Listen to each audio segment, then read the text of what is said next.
Hey guys, in this video, I will show you how to start a new character in GTA 5 Online. Alright, let's begin. In GTA 5 Online, you can create a new character using the available character slots. By default, you have 2 slots, with more unlocking at higher levels. To get started, press the Escape key to open the pause menu. Scroll down and select Manage Character. This will take you to the character selection screen inside the police station. Here you will see your main character and a second slot.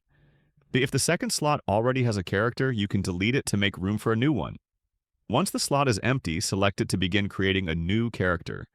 The Character Creator menu will open, allowing you to customize appearance, traits, and background details. After customization, save your character and continue. You will be asked to enter a name for your new character. Once confirmed, the game will load you into GTA Online using this new character.